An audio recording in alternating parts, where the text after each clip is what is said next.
ನಮಸ್ಕಾರ ಸ್ನೇಹಿತರೆ, ಇದು ಆ ಜಾಗ CRPF ಯೋಧರನ್ನ ಬಲಿ ತಗೊಂಡಂತಹ ಈ ಜಾಗ ತಮಗೆಲ್ಲರಿಗೂ ಕಾಣಿಸ್ತಾ ಇರ್ಬೋದು. ಇದು ಜಮ್ಮು ಹಾಗೂ ಕಾಶ್ಮೀರದ ಶ್ರೀನಗರದ ಹೈವೇ. ಈ ಹೈವೇಲೇ ಆ CRPFನ 49 ಯೋಧರನ್ನ ಬಲಿ ತಗೊಂಡ್ರು. ಆ ಯೋಧರ ಕುಟುಂಬಗಳಿಗೆ ನಾನು ಮತ್ತೊಮ್ಮೆ ಸ್ಮರಿಸ್ತಾ ಆ ಹುತಾತ್ಮರಾದಂತಹ ಆ ಯೋಧರಿಗೆ ಒಂದು ಸಲಾಂ. ಈ ದಿನದ ಸದ್ಯದ ಪರಿಸ್ಥಿತಿ ಹೇಗಿದೆ ಅಂದರೆ, ಆರ್ಟಿಕಲ್ 370 ಮತ್ತು 35A ಈ ಜಮ್ಮು ಕಾಶ್ಮೀರದಿಂದ ತೆಗೆದು ಹಾಕಿದ ನಂತರ ಇಲ್ಲಿ ಸುಭಿಕ್ಷವಾಗಿದೆ. ನಾನೊಬ್ಬ ಅರಸೇನೆ ಪಡೆಯ ಯೋಧನಾಗಿ ಇವತ್ತಿನ ದಿನ ಈ ಜಾಗದಲ್ಲಿ ಬಹಳ ಸ್ವತಂತ್ರತೆಯಿಂದ, ನಿರ್ಭೀತಿಯಿಂದ, ನಿರ್ಭಯವಾಗಿ, ಯಾವುದೇ ರೀತಿಯ ತೊಂದರೆ ಇಲ್ಲದಿರ ಹಾಗೆ ಸಂತೋಷವಾಗಿ, ಭಯ ಇಲ್ಲದೆ, ಒಂದು ಕಾಲ ಹಾಗೂ ಇತ್ತು ನೋಡಿ ಇದೆ ಆ ಜಾಗ. ಈ ಪ್ರಾಂತೀಯ ಈ ರೀತಿ ಇದೆ, ಇಲಾಖೆ ಈ ರೀತಿ ಇದೆ. ಇಲ್ಲಿ ಯಾವುದೇ ಕಾರಣಕ್ಕೂ ಆ ಥರ ಘಟನೆ ಘಟಿಸುತ್ತೆ ಅಂತ ಯಾವ ವ್ಯಕ್ತಿನೂ ನೆನೆಸಿರಲಿಲ್ಲ.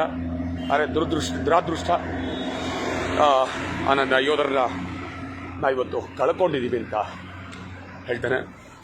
ಆರ್ಟಿಕಲ್ 370 ಹಾಗೂ 35A ಈ ಜಾಗದಿಂದ ತೆಗೆದು ಹಾಕಿದ ಮೇಲೆ ಜಮ್ಮು ಕಾಶ್ಮೀರದಲ್ಲಿ ಇಷ್ಟು ಪ್ರಶಾಂತವಾಗಿದೆ ಈ ಜಾಗ.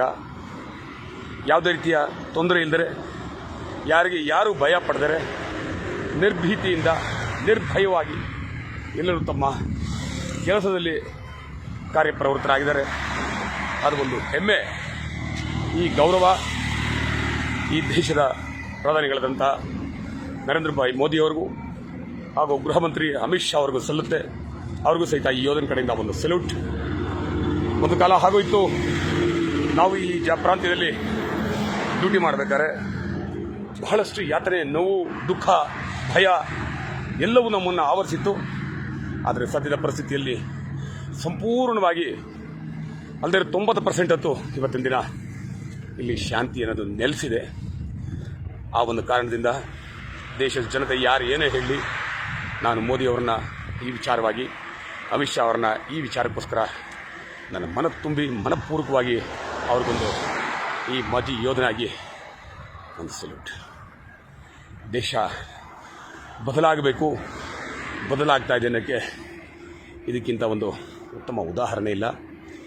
ಇದು ಯಾವ ಅಂಗಡಿ ಅಂದರೆ, ಅವತ್ತಿನ ದಿನ ಇಲ್ಲಿ ಬಾಂಬ್ ಬ್ಲಾಸ್ಟ್ ಆದಾಗ ಇದು ನೂರ್ ಮೊಹಮ್ಮದ್ ಅನ್ನುವಂತಹ ಒಂದು ಕೇಸರಿ ಹಾಗೂ ಡ್ರೈ ಫ್ರೂಟ್ ಮಾರೋಂಥ ಒಂದು ಅಂಗಡಿ. ಇಲ್ಲಿನ ಅಂಗಡಿಯ ಗ್ಲಾಸ್ ಸಹಿತ ಆ ಒಂದು ರಭಸಕ್ಕೆ ಛಿದ್ರ ಆಗಿತ್ತು ಅಂತ ಹೇಳ್ತಾರೆ. ನೋಡಿ, ಇದೆ ಆ ಅಂಗಡಿ. ಇಷ್ಟೇ ಅರ್ಥ ಮಾಡ್ಕೊಳ್ಳಿ, ಯಾವುದೇ ಭಯ ಇಲ್ಲದೆ ಒಬ್ಬ ಸಾಮಾನ್ಯ ಯೋಧ ಇವತ್ತಿನ ದಿನ ನಿರ್ಭೀತಿಯಿಂದ ಈ ಜಾಗದಲ್ಲಿ ಒಬ್ಬರೇ ಬಂದು ವಿಡಿಯೋ ಮಾಡ್ತಾ ಇದ್ದಾರೆ. ಅದು ಮೋದಿಯವರು ಕೊಟ್ಟಂತಹ ಶಕ್ತಿ, ಅಮಿತ್ ಶಾ ಅವರು ತಗೊಂಡಂತಹ ಒಂದು ನಿರ್ಧಾರ ಅಂತ ನಾನು ಭಾಳ ಹೆಮ್ಮೆಯಿಂದ ಹೇಳ್ತೀನಿ. ಜೈ ಹಿಂದ್ ಸ್ನೇಹಿತರೆ. ವಿಡಿಯೋನ ಶೇರ್ ಮಾಡಿ, ಅವಕಾಶ ಸಿಕ್ಕಿದ್ರೆ ಖಂಡಿತವಾಗಲೂ ಈ ಜಾಗಕ್ಕೆ ಬಂದು ಆ ವೀರ ಯೋಧರಿಗೆ ನಮನ ಸಲ್ಲಿಸುವಂಥ ಕೆಲಸ ಆಗಲಿ. ಆ ಯೋಧರ ಕುಟುಂಬಗಳಿಗೆ ನಮ್ಮಗಳ ಸಹಕಾರ ಇರಲಿ. ಯೋಧರನ್ನ ಕಂಡ್ರೆ ಗೌರವಿಸುವಂಥ ಕಾಲ ಆಗಲಿ. ಪ್ರತಿಯೊಬ್ಬ ಯೋಧರನ್ನ, ಸೇನೆ ಹಾಗೂ ಅರಸೇನೆ ಪಡೆಯ ಯೋಧರನ್ನ ಕೇಳ್ಕೊಳ್ಳೋದಿಷ್ಟೇ, ತಾವು ತಮ್ಮ ಕುಟುಂಬದವರೊಂದಿಗೆ ಬನ್ನಿ. ಕಾಶ್ಮೀರಿಗಳು ಯಾರು ಕೆಟ್ಟವರಲ್ಲ, ಅವ್ರ ಜೊತೆ ಒಡನಾಟ ಇಟ್ಕೊಳ್ಳಿ. ಪ್ರವಾಸಕ್ಕೆ ಬನ್ನಿ. ಯಾವುದೇ ರೀತಿಯ ತೊಂದರೆ ಇಲ್ಲದಂಗೆ ನಿರ್ಭೀತಿಯಿಂದ ಈ ಪರಿಸರವನ್ನು ಎಂಜಾಯ್ ಮಾಡ್ತಾ ತಮ್ಮ ಕುಟುಂಬಗಳಿಗೆ ತಲುಪಿ ಅಂತ ನಾನು ಹೇಳ್ತಾ ನನ್ನ ವಿಡಿಯೋನ ಇಲ್ಲಿಗೆ ಮುಗಿಸ್ತೀನಿ. ಜೈ ಹಿಂದ್, ವಂದೇ ಮಾತರಂ, ಭಾರತ್ ಮಾತಾ ಕಿ ಜೈ.